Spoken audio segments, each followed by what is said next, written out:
warahmatullahi wabarakatuh. Bismillahirrahmanirrahim. Allahumma sholli ala Muhammad wa ali Muhammad.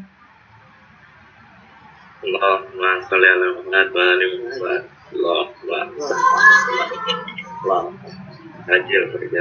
Allahumma la ilma lana illa ma 'allamtana innaka antal alimul hakim.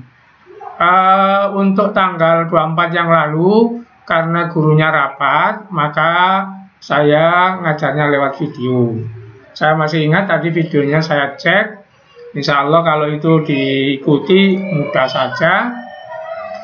Video yang lalu itu tentang bagaimana Allah itu memutar materi kebutuhan makhluk hidup, memutar air, memutar CO2, itu sama Allah di alam ini diputar supaya semua kebagian.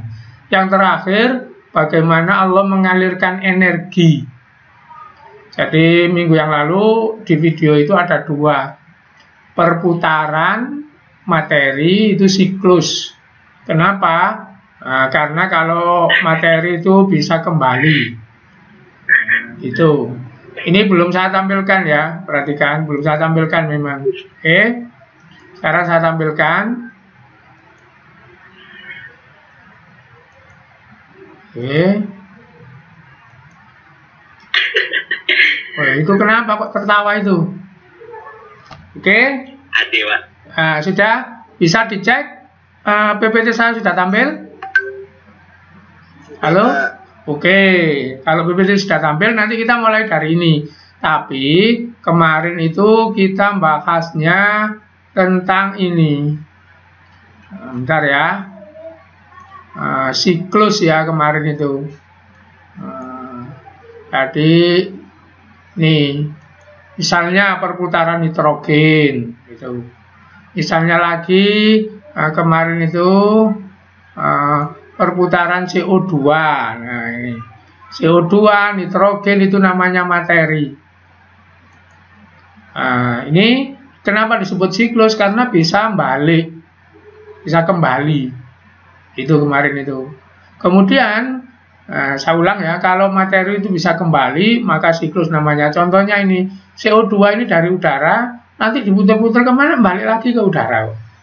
Misalnya CO2 diserap oleh tumbuhan, nanti diolah jadi makanan, dimakan oleh ini, dimakan oleh hewan, makanannya dibongkar, waktu bongkar makan mengeluarkan CO2 ke udara lagi. Maka itu namanya siklus karena balik. Nah sekarang kalau materi itu nggak bisa kembali, materi begini energi nggak bisa kembali, maka namanya nanti bukan siklus tapi arus. Apa sumber energi di dunia? Matahari. Kalau nggak ada matahari sudah kiamat sudah. Jadi sumber energi di dunia ini matahari. Karena itulah kita bersyukur ditakdirkan Allah hidup di Indonesia ini yang mataharinya sepanjang tahun ready. Kalau di kutub tidak sepanjang tahun ready. Gitu ya. Nah, energi dari matahari itu nanti diserap oleh tumbuhan. Nah, maka tumbuhan itu disebut produser. Nah, nanti energinya ini dipakai untuk kegiatan tumbuhan, menghilang panas, dipakai pula untuk menjadi bagian tumbuhan. Tersimpan di makanan, di daun, nanti dimakan oleh ini. Terus energi itu pindah-pindah, lah nanti kan nggak bisa kembali ke sini energi. Maka itu disebut arus. Ini penegasan pelajaran minggu yang lalu. Oke? Mudah-mudahan pelajaran minggu yang lalu itu cukup. Ya. Yang perlu ditegaskan lagi begini, bahwa jumlah energi itu nanti kalau pindah-pindah itu semakin berkurang. Contohnya ini, di daun ini ada energi 200 Joule, hasil dari matahari diolah jadi daun. Nanti energi di daun ini dimakan ulat, oleh ulat energinya 100 Joule dibuang jadi feses, berak itu. 67 Joule dibuang jadi respirasi, berenergi kegiatan dia, jalan-jalan, sebagainya. Yang dipakai nyusun dagingnya dia baru 33 Joule. Artinya dari 200, yang jadi badannya dia 33. Sehingga gambarannya nanti seperti ini. Energi 10.000 itu di daun. Asalnya dari matahari 1 juta. Jadi badannya tumbuhan 10.000. Nanti 10.000 ini dimakan oleh hewan-hewan, jadi badannya hewan 1.000. Nanti hewan ini dimakan hewan yang lain, 1.000 ini jadi dagingnya tikus ini cuma 100. Jadi energinya itu semakin mengecil begini. Oke? Oke, itu adalah pelajaran minggu yang lalu. Oke, sekarang saya lanjutkan pelajaran sekarang ya. Tadi di slide 30.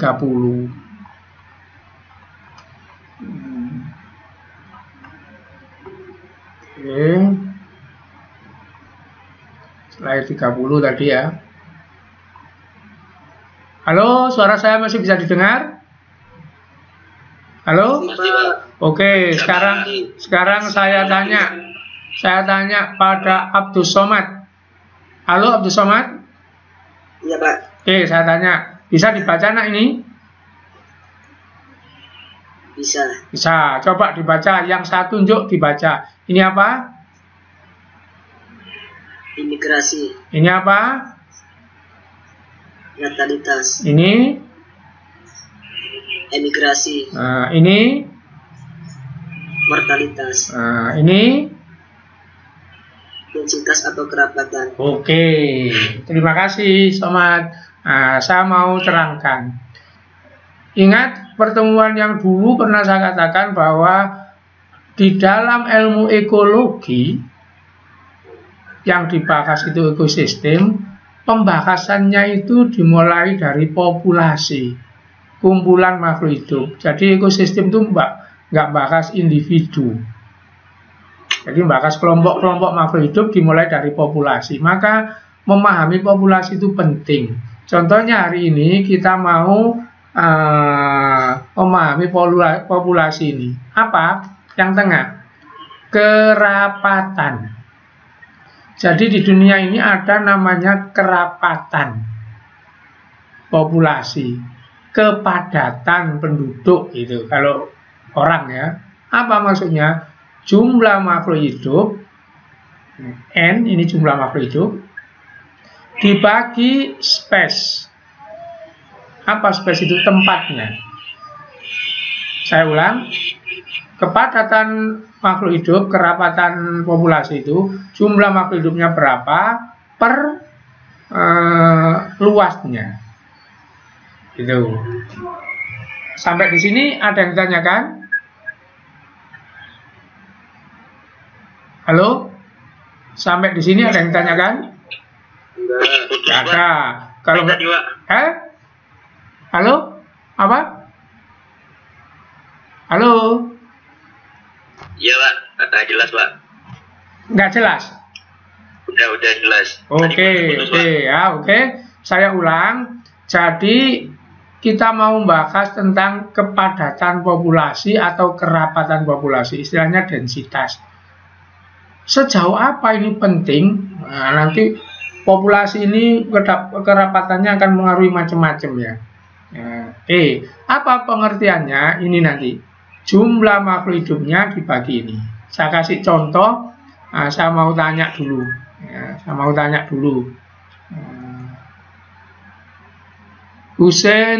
Ahmad Husain Ali Al-Akbar. Halo Husain Ali Al-Akbar. Halo Pak.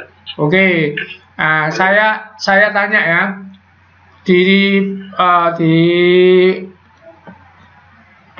dengarkan pelan-pelan. Suatu tempat, sebut saja A, luasnya 10 meter, dihuni belalang 10. Saya ulang, tempat A, luasnya 10 meter, di 10 meter, dihuni belalang 10. Tempat B, 1 meter, dihuni belalang 1. Saya tanya, A dengan B itu kerapatannya sama apa beda? Beda. Saya ulang ya pertanyaannya. Tempat A luasnya 10 meter, dihuni belalang 10. Tempat B hanya 1 meter, dihuni belalang 1. Saya tanya, kerapatannya sama apa beda? Sama, Pak. Sama lah, begitu ya. Kelihatannya yang 10 tadi seperti apa? Lebar 10 tapi isinya kan 10. Yang satu kelihatannya Ya. sempit, isinya satu kan. Berarti ngerti kamu sudah. Oke, oke. Nah, kalau ngerti saya terangkan, perhatikan. Ini ada 4 faktor ya. Imigrasi, natalitas, emigrasi, mortalitas. Ini adalah faktor yang mempengaruhi kepadatan. Yes. 1. Imigrasi. Apa ini? Pindah masuk. 2. Natalitas. Apa itu? Kelahiran. 3. Emigrasi. Apa itu? Pindah keluar. 4. Mortalitas. Apa itu? Kematian. Saya ulang. Pindah masuk, kelahiran, pindah keluar, kematian. Di sini ada plus, plus, min, min. Ini menceritakan 4 ini berpengaruh terhadap ini. Pengaruhnya ditulis plus min itu. Oke, sekarang saya tanya orang ketiga. Menurut absen yang ada tadi, Doni Mulya. Halo Doni. Halo, Pak. Oke. Saya tanya, lihat di tampilan lagi ya. Nah, oke. Menurut kamu apa pengaruhnya kelahiran terhadap kepadatan? Kok di sini ditulis plus? Halo Doni. Ya, lebih banyak manfaat kali, Pak. Loh, kok manfaat? Banyak kelahiran, banyak kerabatan, Kerapatan itu kepadatan. padatan. Ya, apa pengaruhnya kelahiran terhadap kepadatan? Halo?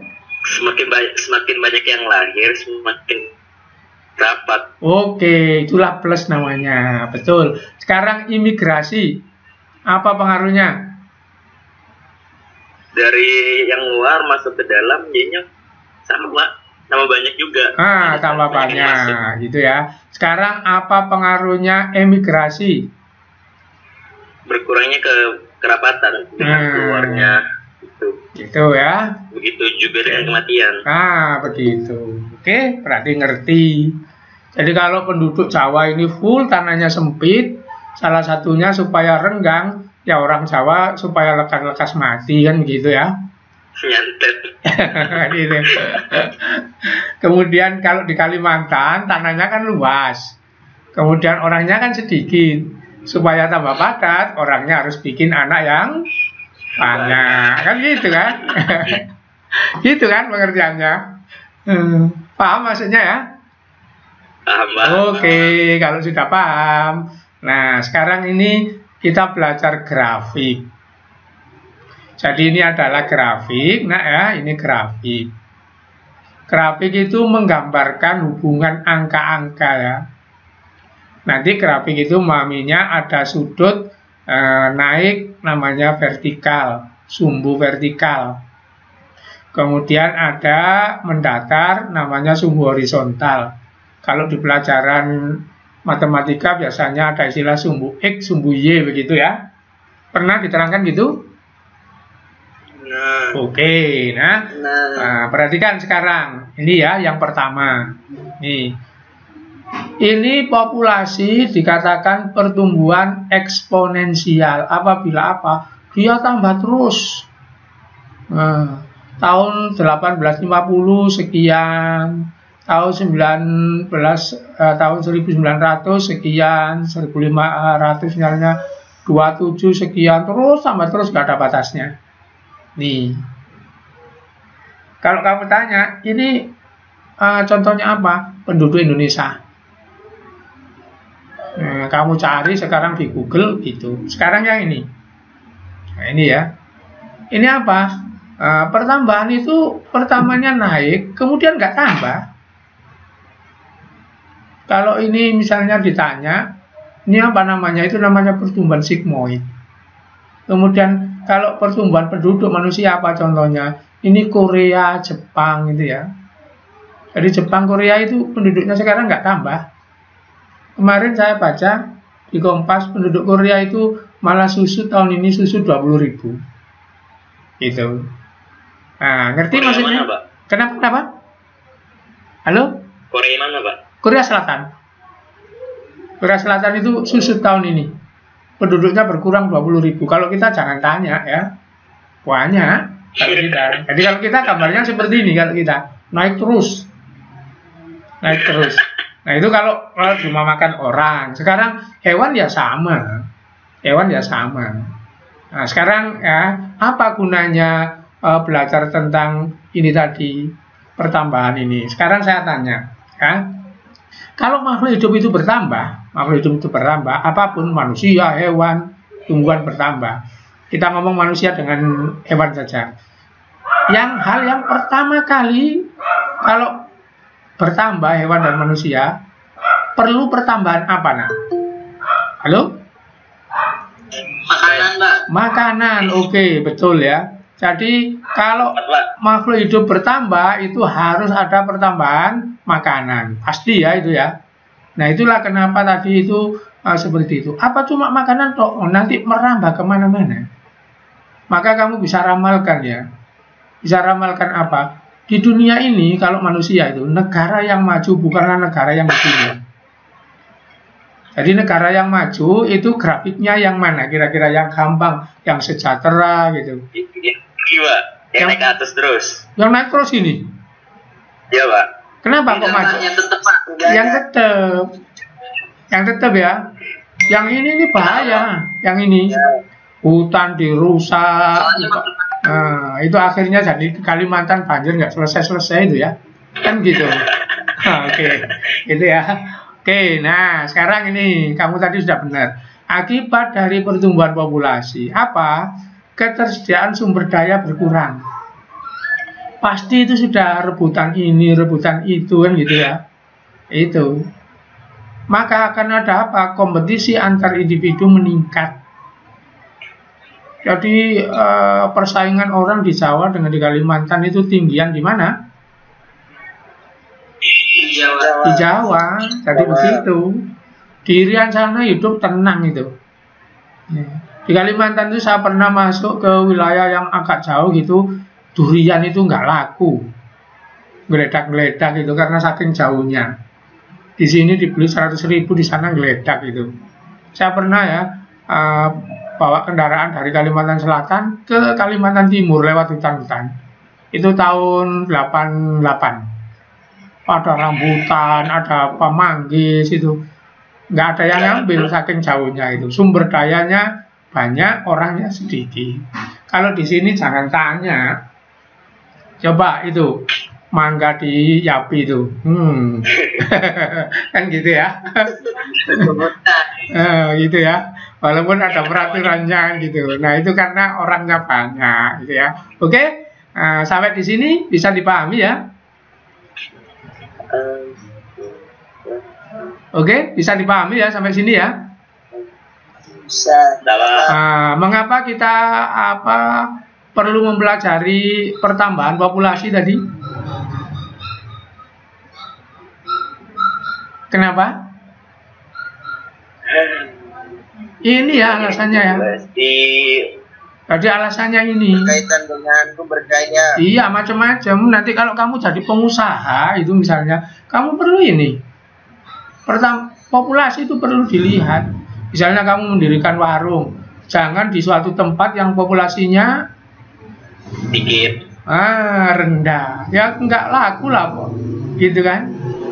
Misalnya kamu nanti saya doakan punya pabrik, gitu, pabrik sepatu, gitu ya. Maka kamu kan mengharapkan orangnya beranak banyak itu, supaya produksi sepatunya meningkat, kan gitu kan ya? Nah, jadi ini dimensinya luas kemana-mana, ekonomi, lingkungan, macam-macam nanti. Oke? Nah, sampai di situ berarti ini sudah selesai. Sekarang saya mau pindah ke macam-macam ekosistem. Oke, dilihat dulu ini. Saya minta yang terakhir masuk tadi siapa? Yang saya terima tadi. Halo, siapa yang paling akhir masuk tadi? Yang paling akhir gabung tadi siapa? Halo? Iya Pak, saya Siapa namanya? Halo? Bakir. Bakir, oke Bakir. Dilihat nak, ini sudah terlihat di HP-mu ini. Iya Pak. Oke, tolong dibaca Bakir. Faktor abiotik yang mempengaruhi makhluk hidup. Nah, terus apa bawahnya? Temperatur atau suhu, Terus? water atau air, sunlight atau cahaya matahari, wind atau angin, rock and soil atau bebatuan dan tanah. Oke. Nah, jadi inilah penyebaran makhluk hidup di bumi itu. Jadi kalau kamu berada di suatu tempat, dilihat di sana hewannya banyak apa enggak, tumbuhannya banyak apa enggak, manusianya ada apa enggak, itu nanti terkait ini. Temperatur. Terkait apa? Water. Terkait apa? Sunlight, wind, rock and soil. Nah, itu. Nah, ini sengaja saya tulis aslinya seperti ini, saya ambil dari buku Campbell ya. Kita supaya standar internasional harus saya terjemahkan ini. Jadi di mana-mana di dunia ini makhluk hidup itu nanti dipengaruhi ini. Contoh, di gurun bagaimana jumlah tumbuhan dibanding dengan di wilayah kita? Halo, siapa yang bisa? Di gurun? Sedikit, Pak. Sedikit. Nah, kalau sedikit, kenapa?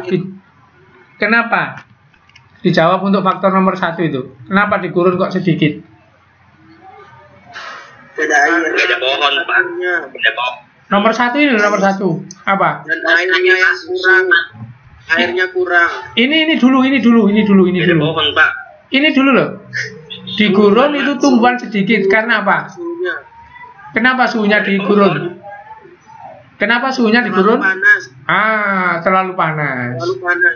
Terlalu panas. Nah, saya bisa jawab lain ya. Saya bisa jawab lain. Di gurun kamu bilang terlalu panas. Saya jawab terlalu dingin. Siapa yang mau membantah pendapat saya? Halo? Banyak pohonnya. Di gurun itu tumbuhan itu sulit tumbuh. Kamu jawab terlalu panas. Saya jawab terlalu dingin. Terlalu dingin. Kalau malam dingin. Itu sudah ada yang benar yang jawab itu ya. Jadi kalau malam di gurun itu sangat dingin ya. Bisa 0. Kalau siang itu sangat panas, bisa 50. Itulah kenapa pakaian orang-orang di gurun sana itu tertutup rapat. Meskipun mereka bukan muslim misalnya. Jadi nggak ada istilah busana muslim itu nggak ada ya. Toleransi di sana. Nah, karena daerahnya seperti itu. Nah, kalau yang kedua, faktor water. Di gurun tumbuhan itu minim. Kenapa kalau faktor water? Nggak ada air. Airnya minim sekali. Jadi begitulah kira-kira kan begitu ya. Jadi ini mempengaruhi kondisi makhluk hidup di seluruh dunia. Yang nanti membentuk suatu tempat itu jadi namanya ekosistem itu kan gitu ya. Oke. Nah, sekarang ada pertanyaan lagi. Mengapa suatu tempat itu temperaturnya beda, kondisi airnya beda, kondisi cahayanya beda, gitu ya. Kemudian anginnya beda, kondisi bebatuan dan tanahnya beda. Nah, kita lihat ini. Bisa dilihat gambarnya ini? Halo? Masih faktor abiotik tadi kan, Pak? Belum, Pak. Masih faktor abiotik. Oh, masih faktor abiotik. Nah, Udah, Pak. udah, Pak. Sudah ini. Nah, oke. Kalau sudah ya, perhatikan ini ya. Nah, jadi tadi bahwa makhluk hidup itu keberadaannya dipengaruhi oleh matahari, air, suhu dan gitu. Kemudian suatu tempat itu mataharinya bagaimana, suhunya bagaimana, dijelaskan oleh ini. Siapa yang tahu apa artinya garis ini? Garis apa nak? Garis apa ini? Garis apa? Geografis. Iya, garis apa ini? Geografis. Iya, garis apa namanya?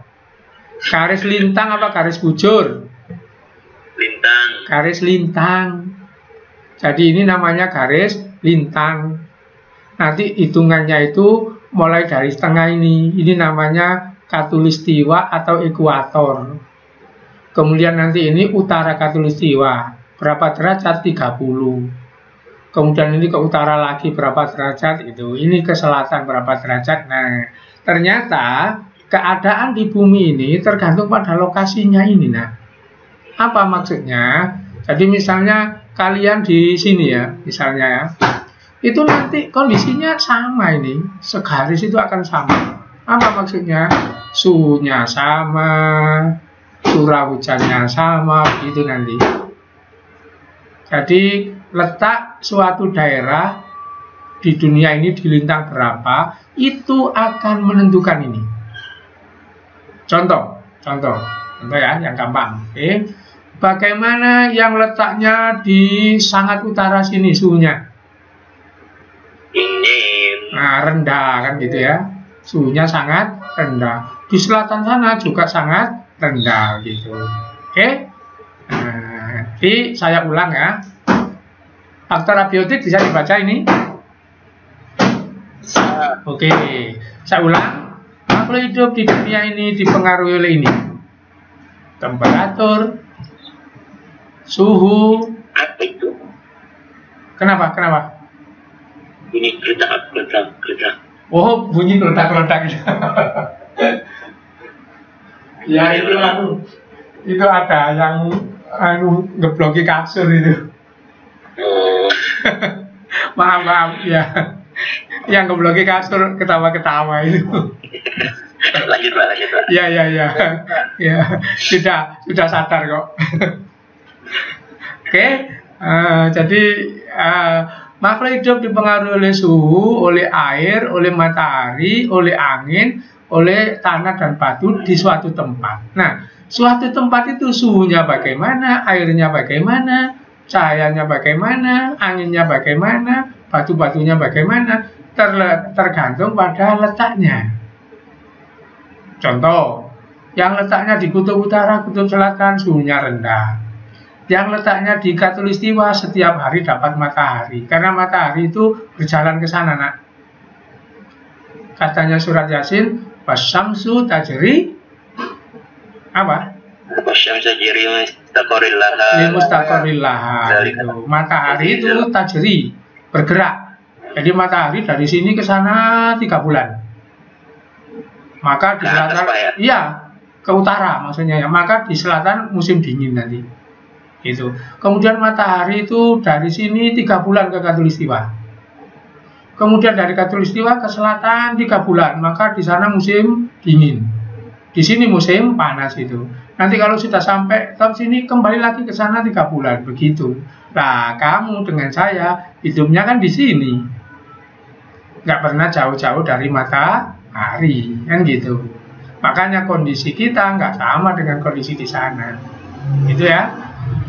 Jadi kalau kondisi di kutub itu pernah 4 bulan nggak lihat matahari. Kalaupun lihat matahari, itu kayak bulan, nggak anget belas. Makanya ketika musim panas datang, matahari datang, mereka sempatkan kesempatan itu untuk menyerap matahari. Apa? Semua ke pantai, semua nggak pakai pakaian, kan gitu. Itu bukan porno, nak ya. Bukan porno itu. Awak.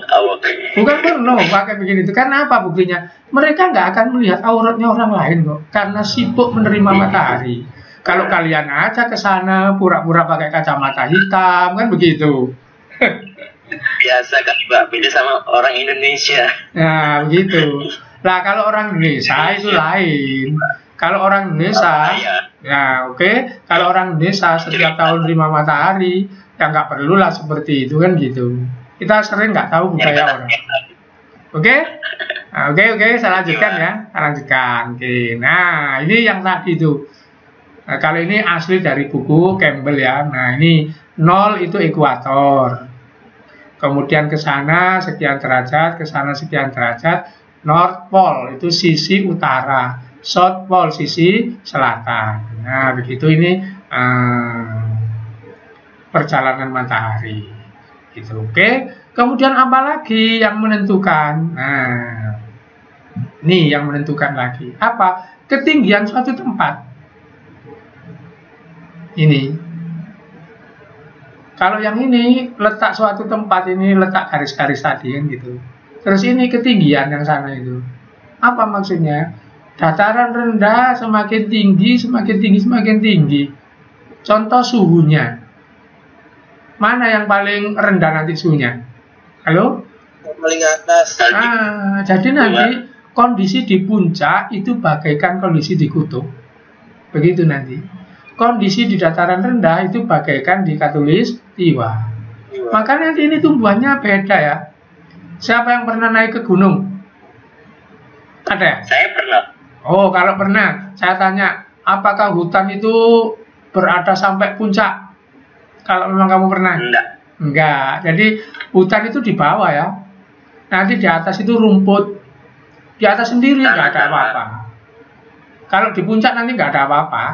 Batu-batu tok, es gitu, sama dengan di kutub gitu. Oke? Dipahami ya itu ya? Bisa ya, paham ya?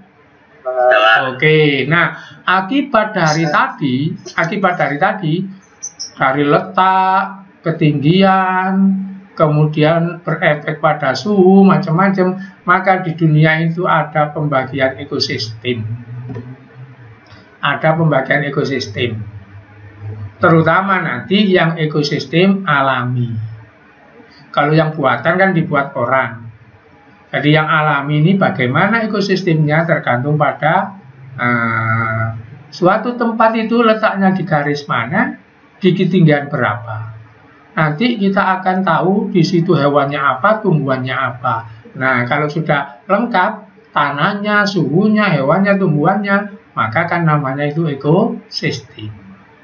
Paham ya sampai sini ya? Oke, dilihat ini. Ekosistem pertamanya kita bagi 3. Darat, istilahnya terestrial. Kemudian pantai. Ini pertemuan antara laut dengan darat. Kemudian akuatik.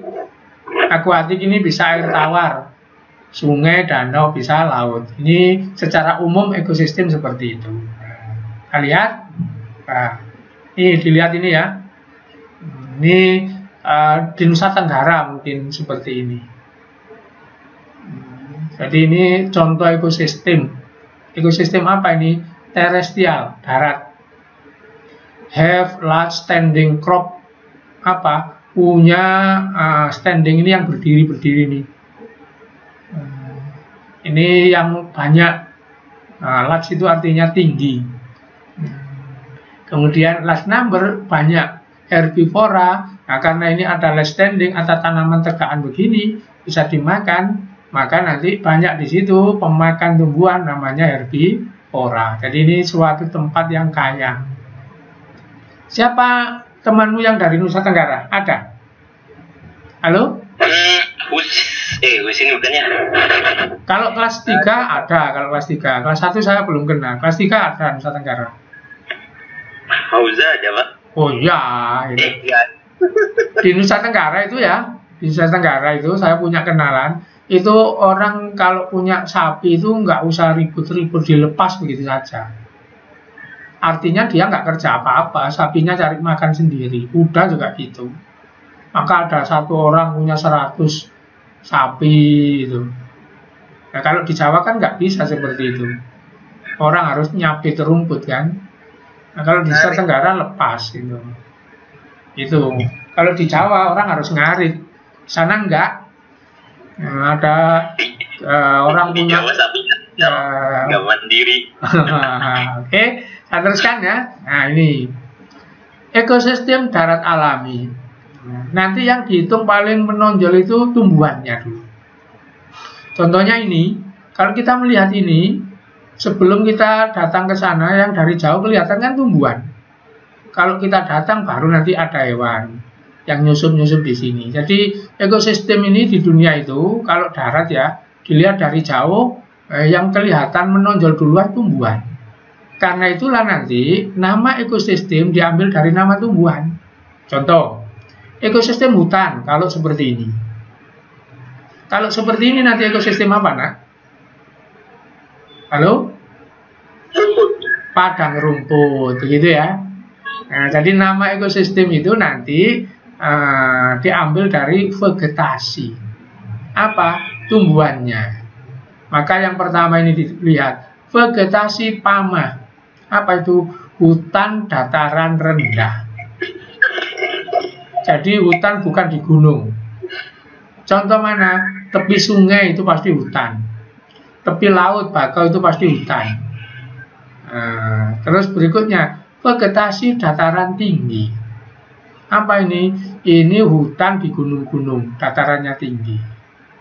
Ini pokoknya dulu ya, dibagi 3 ini. Vegetasi monsun, apa itu? Hutan musim. Ada musim gugur, musim semi itu. Nah, kalau ini nanti di Eropa, kita nggak punya di sini, jarang ada hutan jati tok. Tapi kalau ini punya kita. Ke pantai itu vegetasi pamah.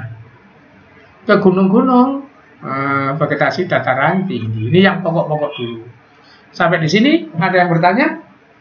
Halo? Halo? Vegetasi monsun di Indonesia apa Pak contohnya? Vegetasi monsun di Indonesia contohnya jati. Kalau ada hutan jati toh itu. Kalau musim kemarau kan daunnya gugur semua itu. Nah, itu wakil dari itu sih. Jati jauh pedalaman sana. Jati itu kan kalau musim kemarau kan daunnya gugur. Nah, itu kan kayak di Eropa musim gugur itu kan gitu ya. Nanti ada contohnya ini tapi Eropa, oke? Nah, ini contoh ekosistem buatan ya. Ekosistem buatan. Apa itu? Kebun. Ini dibuat sama orang. Dari hutan dibabat jadi kebun. Misalnya di Kalimantan, hutan dibabat jadi kebun kelapa sawit. Setelah banjir ribut kan gitu. Pemerintah yang disalahin. Nah, waktu lu dapat sawitnya, ketawa-ketawa, ya hihi kan gitu. Waktu dapat banjirnya, silakan orang Kalimantan menderita kan begitu. Wah, bukan golongan saya, Pak. Oh, itu. Siapa yang menikmati? Bos di Jakarta sana kan begitu kan? Hanya Jakarta nih. Nah, ini hutan, dirubah jadi kebun teh. Gitu. Hutan atau sawah datar dirubah jadi sawah. Nah, jadi ini Jawa Barat, Pak. Oh iya. Oke. Jadi ini adalah contoh ekosistem yang dibuat orang, disebut ekosistem binaan, bukan alami, gitu ya. Nah, ini mulai alami sudah. Nah, sesuai dengan judulnya ini ya. Apa? Gurun. Kita punya ini sedikit-sedikit. Di situ Bondo itu ada. Kalau dari sini ke Bali itu kiri jalan. Di Begol namanya. Guru-guru Yapi pernah ke sana. Itu. Jadi ada gurunnya di situ walaupun nggak luas. Nah, itu. Jadi ini gurun yang paling banyak di Timur Tengah, di Cina, di Amerika. Itu punya gurun luas ya.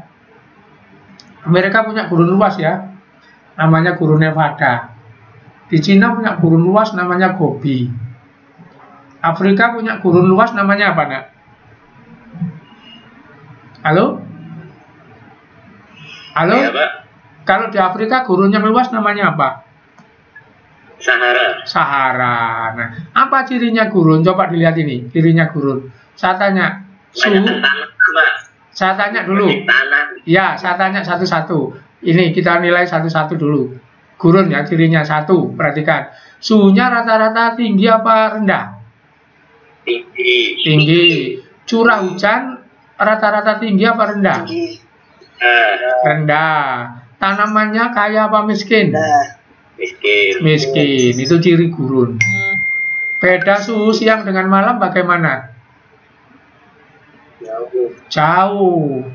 Jadi hidup di gurun itu tersiksa. Di siang ini 40-50, di malam 0. Kalau kamu di Indonesia ini nyaman sekali. Siang 30, malam sedingin-dinginnya paling 20, selisih 10. Makanya orang sini ini kenapa? Bangil dari siang sampai malam tetap panas. Nah, stabil malah kan gitu ya. Maksud saya itu jam 3 musim tertentu kita kan bisa turun itu. Jadi kita itu nikmat sehari, nggak dibedakan suhu terlalu tinggi. Di balik itu ada bencana. Apa? Karena kita nggak menghadapi alam yang sangat kejam, maka hidup kita sembrono. Nggak mau belajar, nggak menciptakan teknologi, kan gitu ya. Orang Eropa karena alamnya begitu, ya otaknya diperas, gitu ya. Makanya orang pinter itu orang di wilayah utara.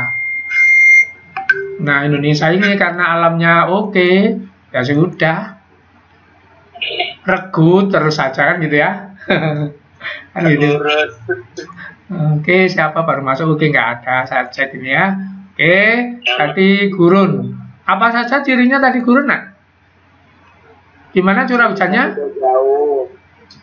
Curah hujan bagaimana? Tanahnya. Nah, gitu ya. Itu sudah saya sebut tadi. Nah, ini contoh gurun. Gurun itu nanti bahasa Arab, bahasa Inggrisnya desert ya.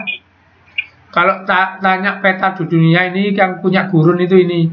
Nah, ini Sahara. Ini di Cina Gobi. Ini di Australia. Jadi gurun-gurun yang kuning-kuning ini wilayah gurun. Tanaman yang menonjol apa ini? Halo? Kaktus. Kaktus. Oke. Ini kaktus. Gambar ini diambil dari mana? Coba ini dilihat.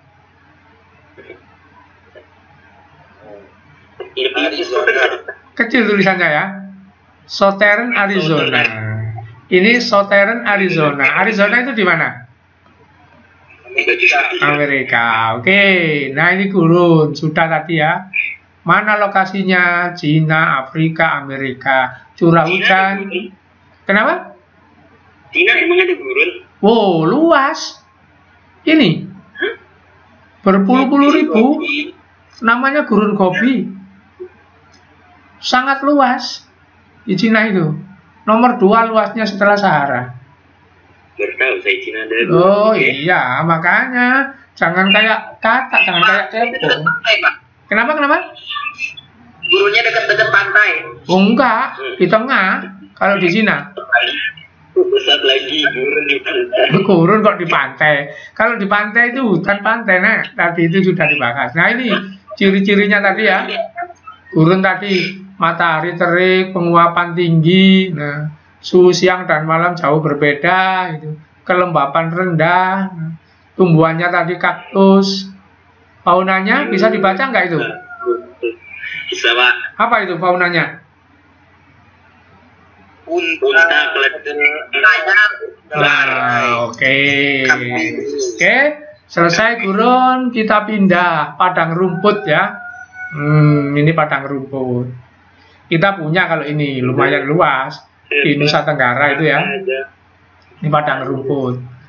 Nah, saya tanya padang rumput. Curah hujan dibanding gurun tinggi mana? Tinggi padang rumput. Tinggi padang rumput, makanya mulai tumbuhan muncul kan gitu. Suhunya tinggi mana dibanding dengan gurun? Tinggi gurun. Tinggi gurun. Jadi mulai agak baik sedikit ya padang rumput ini. Nanti nama lain padang rumput savana lah ini. Savana.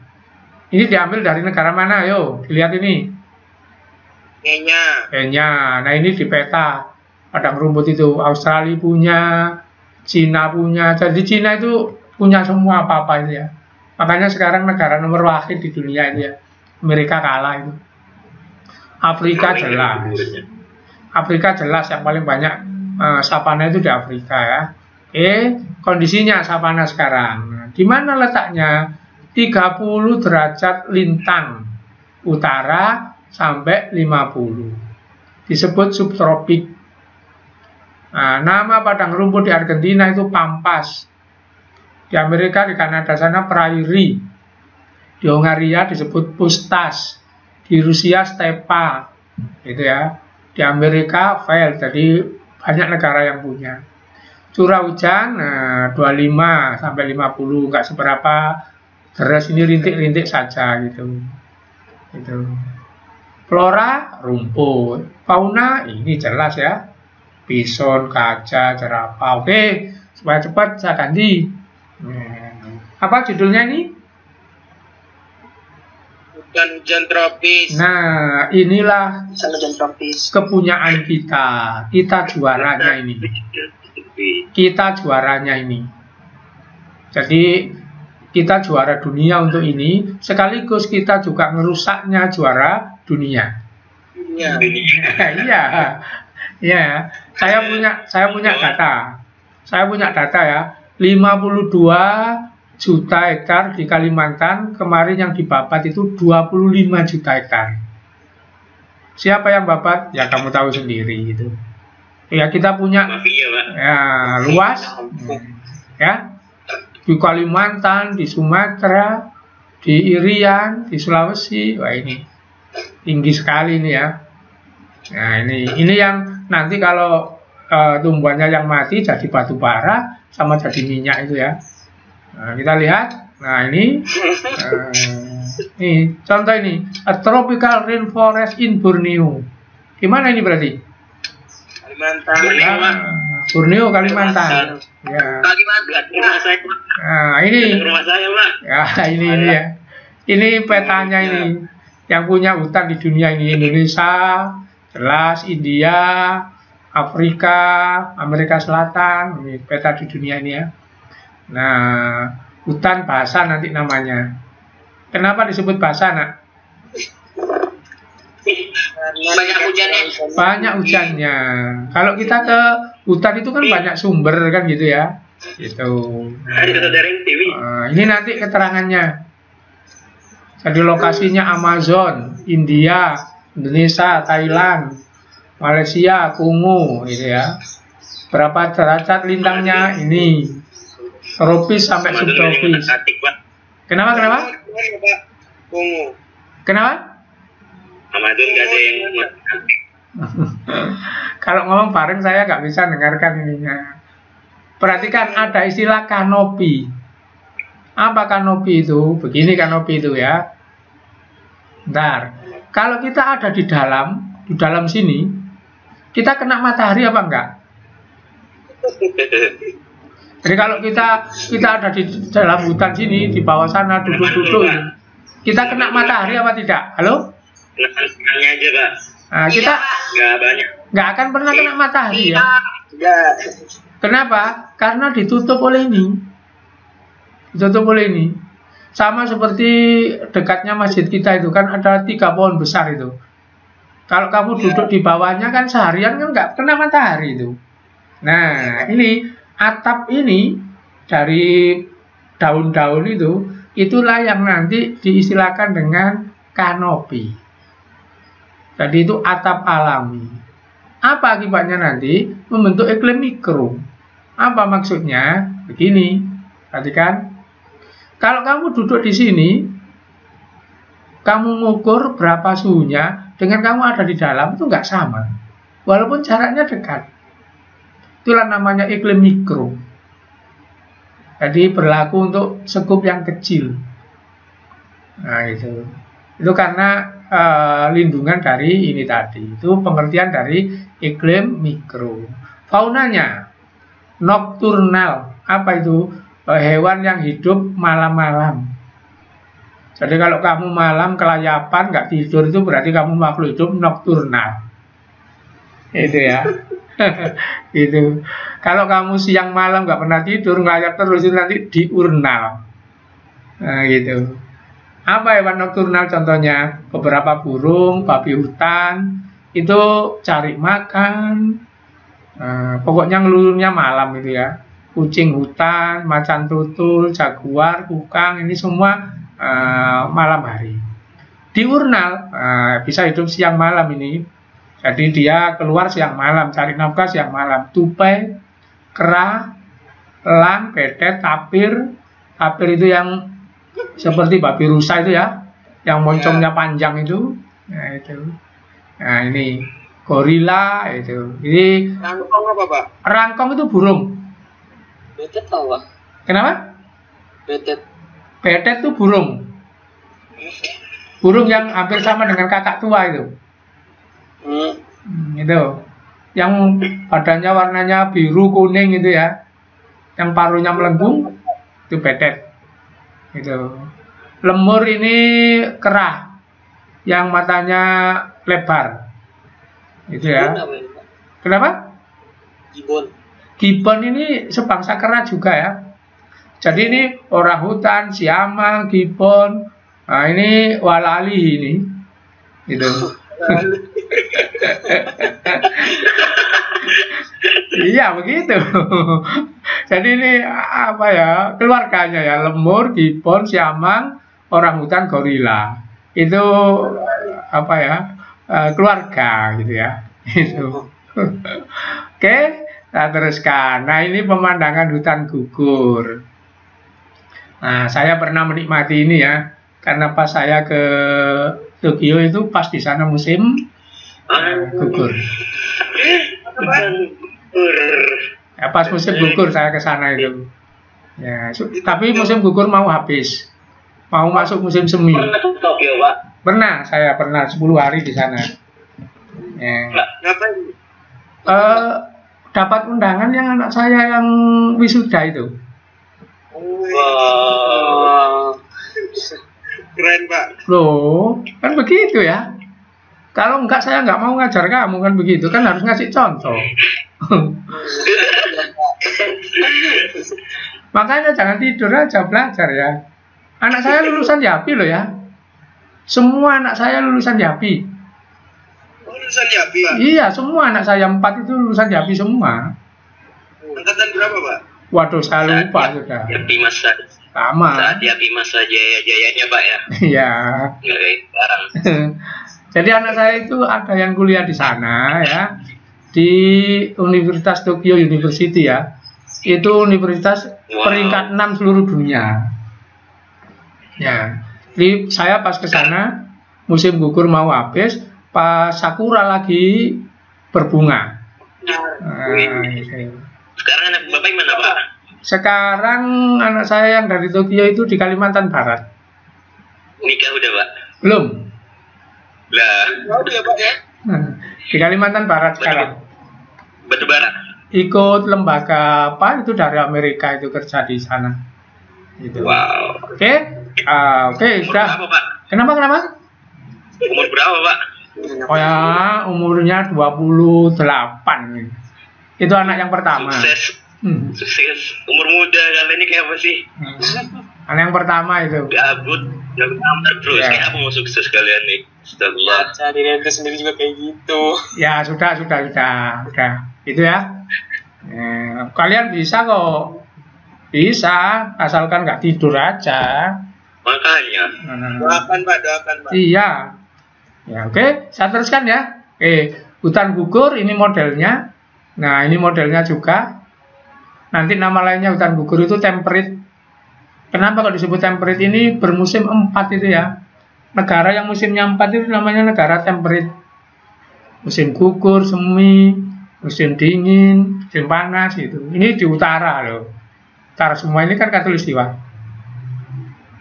Nah, nggak ada di selatan itu ya. Mulai dari Cina, Jepang, Korea sampai sana itu hutan gugur gitu. Nah ini cirinya nanti hutan gugur. Eropa Barat, Asia Timur, Chili, iklimnya sedang, curah hujan agak tinggi sedikit dibanding padang rumput tadi, tapi di bawah ke hutan tropis ya. Hutannya renggang, nggak selebat di Indonesia ya. Daunnya nanti berguguran musim tertentu. Ada serangga, burung, bajing.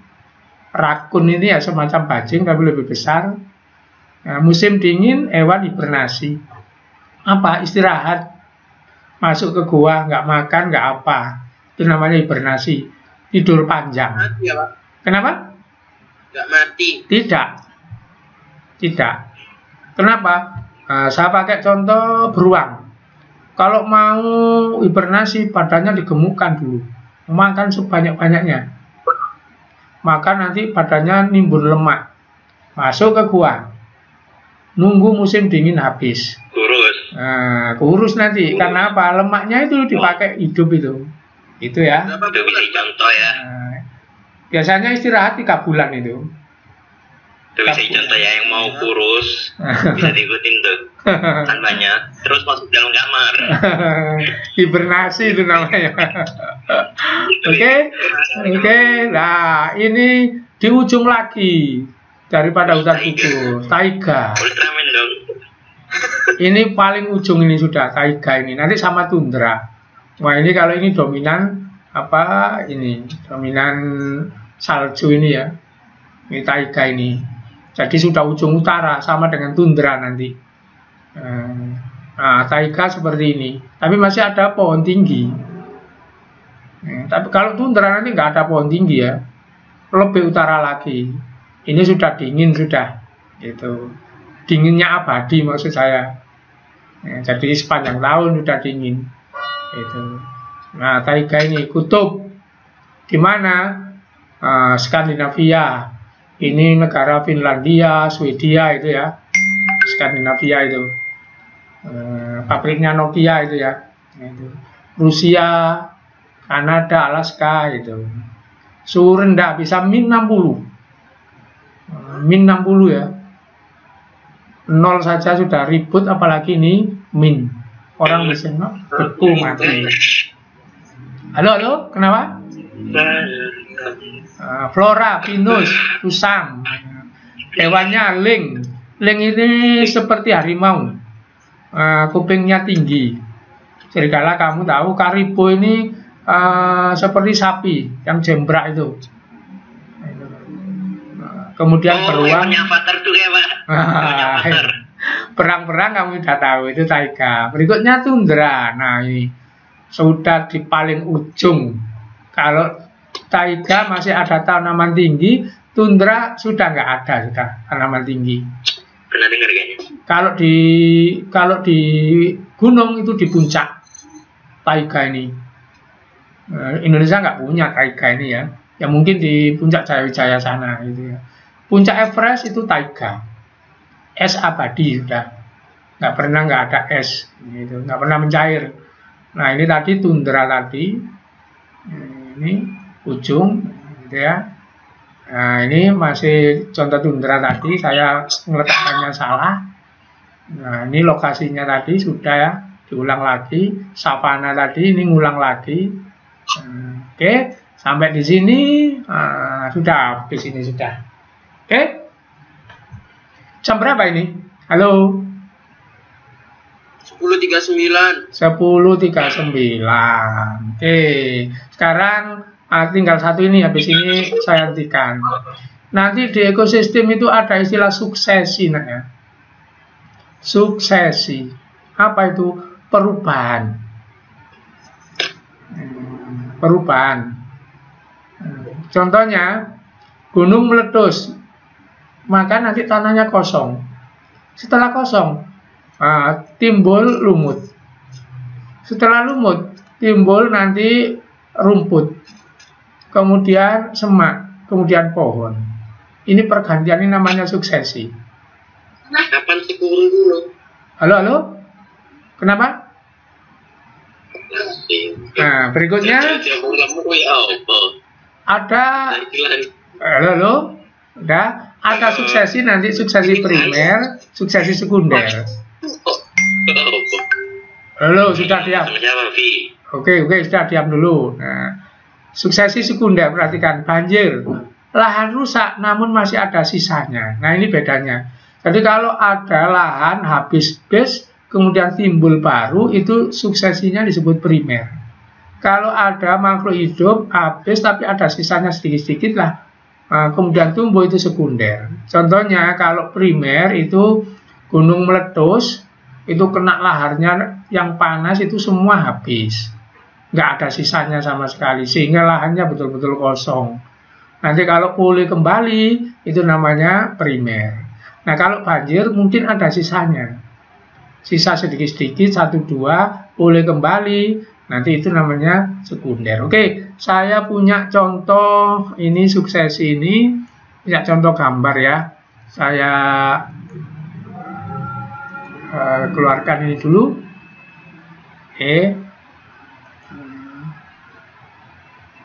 Suksesi ini saya punya contoh gambar. Ntar dulu ya, ditunggu. Panasnya Kalimantan ya bun. Bentar dulu, saya punya gambar dulu pernah. Barangkali di sini masih ada biologi perangkat keanekaragaman. Enggak. Bentar dulu ya, bentar dulu. Modul Monera. Saya lupa ini enggak saya siapkan tadi. PowerPoint, biodiversitas. Ini suksesi, ketemu. Oke. Nah, perhatikan. Ini contoh suksesi ya. Contoh suksesi. Perhatikan saya urut nanti. Nah, sudah tampil gambarnya? Halo? Sudah. Gambar apa, Nak? Batu bata. Batu bata. Ini nanti akan berubah. Bata. Ini nanti akan berubah ya batu bata ini. Berubah bagaimana gitu. Nanti akan berubah. Nah, seperti ini kan. Kan nggak ada tumbuhannya ini. Nanti akan berubah. Berikutnya saya urut ya. Berubah begini. Nah, mulai. Kemudian berubah jadi bagaimana lagi? Demikian. Nah, terus nanti berubah jadi bagaimana lagi? Nah, mulai nggak kelihatan. Kemudian jadi bagaimana lagi? Demikian. Nah, mulai hampir habis. Terus nanti jadi bagaimana lagi? Tinggal sedikit. Nanti berubah jadi bagaimana lagi? Hampir nggak kelihatan kan? Terus nanti saya terakhir aja lah, sudah. Saya tanya, di dalamnya sini ada batu batanya nggak? Halo? Hancur aja, Pak. Ada masih ada, nanti hancur juga. Ini kan nggak kelihatan. Asalnya pelan-pelan ya, asalnya kan begini. Nah, asalnya kan begini. Asalnya itu nanti kalau dibiarkan lama-lama jadi seperti ini. Nah, itulah contoh dari suksesi. Saya tanya, kalau suksesi tadi dari 0 kemudian menjadi ada, itu namanya suksesinya apa tadi? Primer apa sekunder? Halo? Primer. Kalau ada bibitnya sekunder. Nah, sekarang kalau ini ya, ini dipahami begini. Ini tolong jangan dilihat dulu yang ini. Dipahami kan asalnya begini kan semuanya. Sebelum ini ngerti maksudnya. Sebelum yang atas ini kan semua begini asalnya. Gitu. Ya, Pak. Kemudian hasil akhir kan demikian. Nah, berarti suksesinya ini apa? Primer apa sekunder? Primer ya. Karena dimulai dari 0. Seperti ini 0. Nggak ada sama sekali. Sekunder. Primer. Kalau nggak ada sama sekali bibitnya itu primer. Jadi asalnya begini, jadi seperti ini, jadi macam-macam. Terakhir produknya kan seperti ini nanti. Nah, itu namanya primer, gitu ya. Nah, terus ada istilah, perhatikan istilah. Ada istilah begini. Nah, tidak mungkin kehidupan ini tidak urut. Saya matikan dulu ini. Tidak mungkin kehidupan ini tidak urut, harus urut. Apa? Nggak mungkin di sini ini langsung timbul yang besar. Dimulai dari yang kecil dulu ini. Maka ada istilah nanti. Siapa saja yang memulai kehidupan asalnya nggak ada, kemudian dia hidup lebih dahulu, maka itu namanya perintis. Jadi ini lumut ini perintis. Nanti paku ini kedua. Apalagi rumput-rumput begini keberapa begitu. Nah, jadi nanti ada namanya makhluk hidup perintis. Apa makhluk hidup perintis itu? Apa? Lumut. Enggak, itu contohnya lumut. Pengertiannya apa?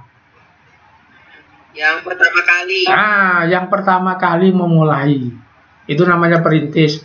Jadi kalau di daerahmu, siapa yang pertama kali mondok ke Yapi, itu perintis.